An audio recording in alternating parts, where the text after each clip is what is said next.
अस्सलाम वालेकुम नाजरीन, मैं हसनैन अली हूँ और आप देख रहे हैं मेरा यूट्यूब चैनल। नाजरीन, पंजाब में सियासी और मुआशी बहरान के बाद आइनी बहरान भी आ चुका है और जैसा कि कल पंजाब असम्बली में हुआ, वो आइनी बहरान की अक्कासी करता है, जिसकी वजह से अवाम जो है इंतहाई बेचैनी का शिकार हैं, परेशान हैं कि इस सूरत में किया क्या जाए जब अवाम अपनी मर्जी से आइन के मुताबिक किसी को मैंडेट देते हैं और उसमें कोई ना कोई शख्स इंटरफेयर करके आइनी बहरान पैदा कर देता है और इस हक को गस्ब कर लेता है। तो मैं आप सबको 63 की तशरीह भी बताऊंगा जो कि आइन में लिखी हुई है, उसको भी आप सबके सामने बयान करूंगा। नाज़रीन देखिए, कल आपको जैसा कि मालूम है कि किसी भी ऐवान में पाकिस्तान में कोई भी किस्म का इलेक्शन हो, वहाँ पर जरदारी साहब लाजमन मौजूद होते हैं और वो मुझे बताने की ज़रूरत नहीं है कि क्यों होते हैं, क्योंकि पूरी आवाम जानती है कि वो किस तरह के सियासतदान हैं और क्या कर रहे हैं आजकल। तो चौधरी शुजात साहब के साथ उनकी काफ़ी तवील बैठक हुई 2 दिन कबल और कहा जाता है कि 5-6 घंटे ये तवील बैठक थी और इससे पहले शुजात साहब ने जो है वो ये बयान जारी कर दिया था कि किसी लेटर का सवाल पैदा नहीं होता और हम मुकम्मल तौर पर जिसको अवाम ने मैंडेट दिया है उसके साथ खड़े हैं। तो अचानक कल इस तरह हुआ कि जब पाकिस्तान तहरीक इंसाफ ने 186 वोट हासिल कर लिए और जो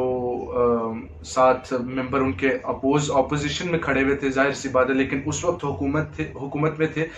तो जो हुकूमती मेंबरान हैं उनकी जानिब से जो खड़े हुए थे वो हमजा शहबाज थे, तो उन्होंने तकरीबन 169 वोट कह सकते हैं आप हासिल किए और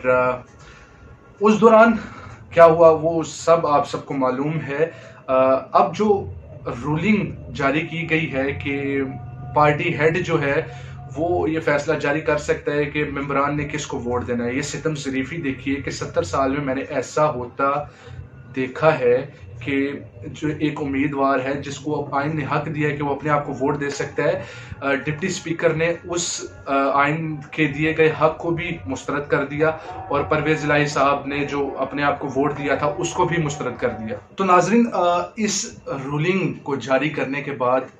डिप्टी स्पीकर जो हैं उनका बयानिया उस रूलिंग के दौरान ये था कि मुझे पार्टी चीफ की जानिब से यानी कि चौधरी शुजात की जानिब से ख़त मौसूल हुआ है और उसमें लिखा हुआ है कि ये जो 10 वोट हैं PMLQ के, इसको नून लीग के हक में डलने चाहिए। तो इस तरह वो उन्होंने ये कहकर 10 वोट जो हैं वो मुस्तरद कर दिए और जो उम्मीदवार थे परवेज इलाही उनका भी नाजरीन वो मुस्तरद कर दिया गया वोट। तो एक दिन कबल इनको ये फाइल में दर्ज करके कह दिया गया था कि राजा साजिद जो हैं 10 मेंबरान को लीड कर रहे थे, पार्लियामेंट्री पार्टी में शामिल होते हैं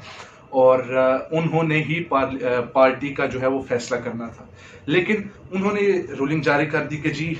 ये जो चौधरी शुजात हैं वही इसके हेड हैं पार्टी के, तो उन्हीं का फैसला जो है वो माना जाएगा। खैर उस पर काफ़ी बहस भी हुई, लेकिन उन्होंने कहा कि मैंने जो है सुप्रीम कोर्ट के फैसले से ये रूलिंग जारी की है मदद हासिल करके। तो ऐसे करते हैं कि थोड़े फैक्ट्स एंड फिगर्स देख लेते हैं और आइन में क्या दर्ज है वो उस हवाले से देख लेते हैं कि क्या ये वाकई आइनी बहरान पैदा किया गया डिप्टी स्पीकर की जानिब से, और उसके बाद क्या डिप्टी स्पीकर पर आर्टिकल 6 लगता है जो कि संगीन गद्दारी का मुर्तकिब शख्स हो उस पर लगता है। तो फैक्ट्स देख लेते हैं। वैसे तो आप सबने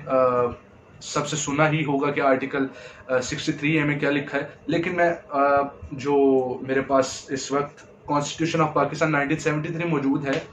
उसका 63 अलिफ पढ़ के बता देता हूँ आप सबको। अगर किसी ऐवान में किसी तनहा सियासी जमात पर मुश्तमिल पार्लिमानी पार्टी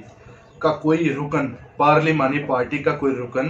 अपनी सियासी जमात की रुकनीत से मुस्ताफ़ी हो जाए या किसी दूसरी पार्लिमानी पार्टी, यहाँ पर भी पार्लिमानी पार्टी में शामिल हो जाए, या उस पार्लिमानी पार्टी की तरफ से जिससे उसका ताल्लुक हो जारी करदा हस्ब ज़ैल मुतालिक किसी हिदायत के बरक्स ऐवान में वोट दे या वोट देने से इज्तनाब करे, या वो अब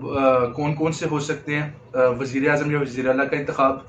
अदम एतमाद या एतमाद का वोट, किसी माली बिल या दस्तूरी बिल کے حوالے سے اس پر جو ووٹ دیے جاتے ہیں. تو نتیجہ کیا نکلتا ہے؟ نتیجہ یہ نکلتا ہے کہ پارلیمانی پارٹی نے یہ ڈیسائیڈ کرنا ہے، یعنی کہ جو پارلیمنٹ میں جو اسمبلی میں سٹنگ ممبر ہیں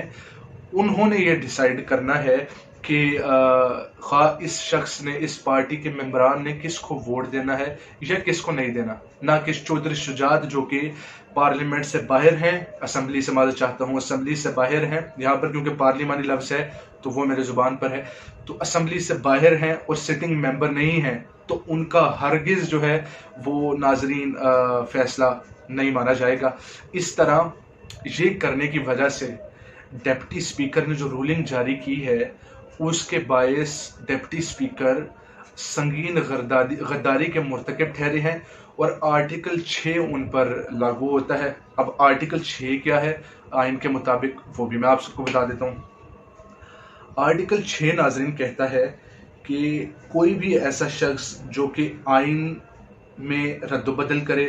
آئین کو توڑے، آئین کے مطابق فیصلہ نہ دے، وہ سنگین غداری کا مرتکب ٹھہرتا ہے. ناظرین یہ میں نے آرٹیکل 6 بھی بیان کر دیا. کانسٹیٹیوشن آف پاکستان 1973 آئین پاکستان یہ کہہ رہے کہ جو شخص آئین کی خلاف ورزی کرے اور آئین کے کہے پر عمل نہ کرے اس کو سنگین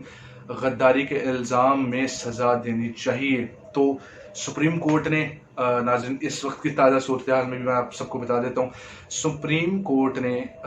حمزہ شہباز کو جو ہے سیاسی بحران سے بچنے کے لیے عبوری اختیارات دے دیے اور عبوری وزیر اعلیٰ کے طور پر وہ کام کریں گے. اور سپریم کورٹ نے کہا ہے کہ ان پر کڑی نظر رکھی جائے گی تاکہ یہ کوئی اس طرح کا قدم نہ اٹھائیں جو کہ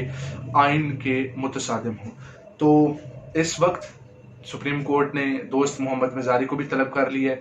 وہ نہیں آ پائے عدالت میں اور سوموار تک جو ہے یہ ملتوی کر دی گئی ہے سماعت. تو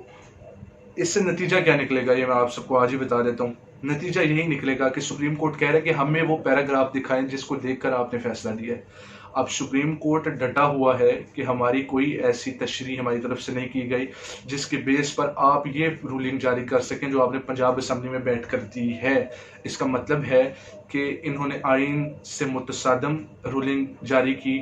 اور اس کے ساتھ ساتھ یہ آئین کی خلاف ورزی کرنے کے مرتکب ٹھہرے ہیں. تو پرویز الہی نے کہہ دیا کہ ہم ان پر کیس کریں گے، سنگین غداری کا جو ہے کیس چلائیں گے اور اس پر ان کو سزا دلوائیں گے. ناظرین یہ تمام حقائق تھے. میں صرف اس پر یہی کہوں گا